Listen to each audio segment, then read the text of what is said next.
Terima kasih, Bapak Pimpinan. Jadi kita juga mencoba mengevaluasi tantangan pembangunan yang sudah kita kerjakan dan juga mengevaluasi capaian yang sudah kami lakukan.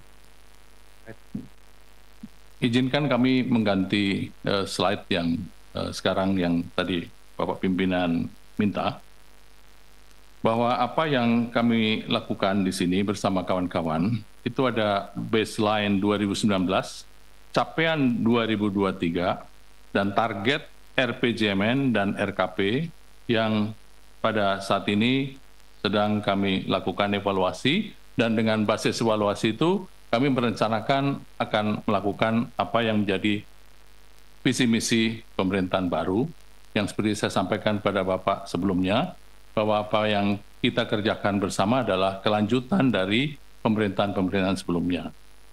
Izinkan saya membaca juga pertumbuhan ekonomi dari baseline 2019 itu 5,02, capaian 2023 5,05, dan RPJMN targetnya 6,2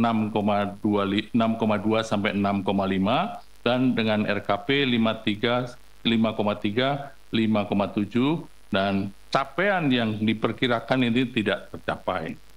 Kemudian pertumbuhan investasi yang kami sampaikan di sini baseline-nya 4,5, capaian 4,4, kemudian RPJMN 6,6 dan 7 sampai 7, dan di sini RKP kita susun sebagai bagian dari capaian 6,2 sampai 7 diperkirakan juga tidak tercapai.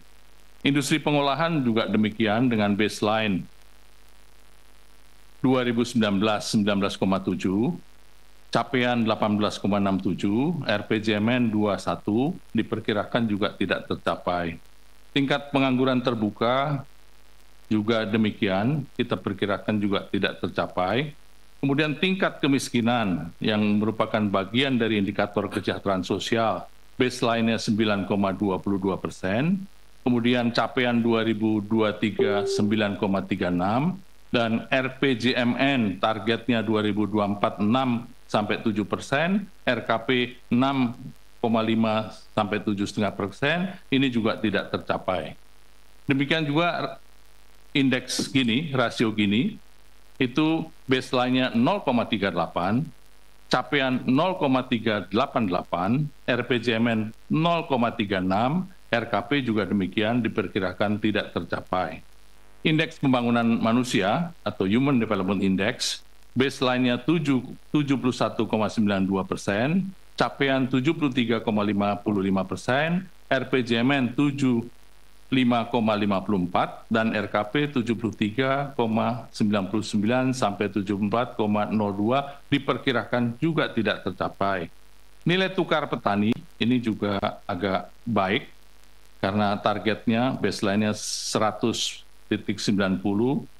capaian 112,46, RPJMN 105, dan RKP 105 sampai 108 ini telah tercapai sesuai dengan target yang kita sampaikan. Menyangkut energi dan pangan, skor pola pangan harapan baseline 87,19, capaian 94,1, RPJMN 95,2, RKP 95,2 diperkirakan tercapai. Ketersediaan beras baseline-nya 38,4, capaian 38,32, RPJMN 46,8, RKP 46,84 diperkirakan tidak tercapai. Penurunan emisi gas rumah kaca baseline 24,92, capaian 27,82 tahun 2022, menuju 2023 27,27, kemudian RKP 27,27 diperkirakan telah tercapai. Posisi EBT dalam bauran energi nasional baseline 9,19, capaian 13,21 menuju 23, dan target 19,5 diperkirakan tidak tercapai.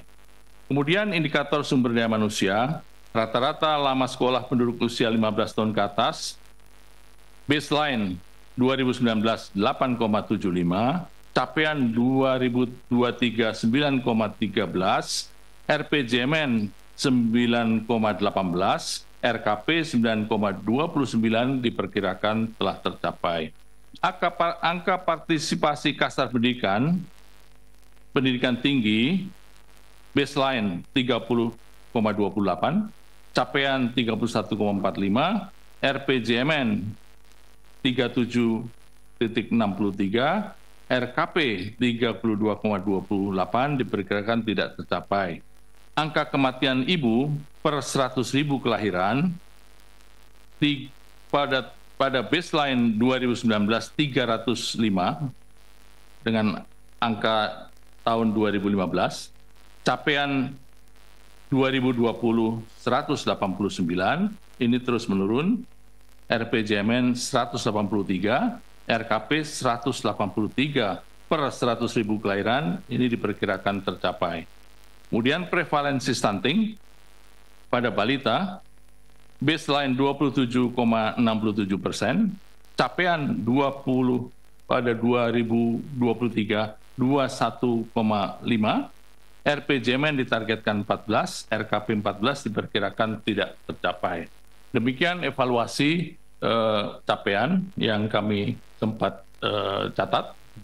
Dan selanjutnya Bapak Pimpinan, semua yang menjadi bagian yang kami sampaikan tadi, kita buat dalam buku ringkasan evaluasi kinerja RPJMN 2020 hingga 2024, dan ini merupakan kinerja makro dan agenda pembangunan yang telah disusun oleh rekan-rekan kami. Mohon izin Pak, nanti kalau misalnya ini harus kami serahkan, atau mungkin sudah di meja Bapak, ini menjadi bagian dari ringkasan evaluasi, dan buku evaluasi lengkap juga sudah disiapkan oleh rekan-rekan kami. Demikian secara ringkas kami sampaikan kepada Bapak apa yang menjadi tanggung jawab Badan Perencanaan Pembangunan Nasional, dan kami baru ada di sini. Saya dibantu oleh rekan-rekan saya dalam menyusun evaluasi ini. Selanjutnya saya sampaikan kepada Bapak Pimpinan, terima kasih atas waktu yang Bapak berikan pada saya. Terima kasih. Kalau bahannya sudah ada, bisa dibagikan Pak, karena di meja saya belum ada Pak, mengenai evaluasi RPJMN yang 5 tahun terakhir. Kalau dari yang Bapak sampaikan, dari 19 indikator saja, itu kan hanya 5 ya, 1, 2, 3, 4, 5 yang tercapai. Padahal kalau saya lihat Pak, ini Pak, di RPJMN-nya, satu bidang itu ada 50 indikator Pak. Kalau rata-rata seperti ini, jangan-jangan seluruh indikator ini nggak pernah tercapai. Nah ini yang kita perlu tahu Pak, bahwa 5 tahun kemarin, itu apa saja yang kita nggak tercapai, jangan diulang di dalam penyusunan RPJMN ke depan. Nah mungkin kalau sudah ada bahannya bisa dibagi ke anggota supaya kita sama-sama bisa mencermati Pak, karena banyak sekali dan atensi dari Bapak Ibu anggota mungkin berbeda-beda. Misalnya di sini ada soal koperasi, ada soal UMKM, ada soal produksi garam, ada soal produksi beras, produksi jagung, yang mungkin di dapil kita masing-masing punya kepentingan. Nah apakah itu tercapai atau tidak, kita belum punya reportnya. Dulu pernah dibuat di masa yang lalu, tapi terakhir tahun 2000 berapa itu ya? 2003 mungkin. 2022 terakhir itu data yang kita miliki. Nah, oleh karena pemerintahan lama sudah selesai, harusnya ada evaluasi yang lebih lengkap untuk menjadi informasi kita seberapa efektif sebenarnya program-program pemerintah yang lalu dengan anggaran yang segitu besar terhadap bidang-bidang tertentu. Itu yang menjadi atensi kami, Pak. Jadi kalau ada bahannya, tolong di-share ke Bapak Ibu anggota yang terhormat.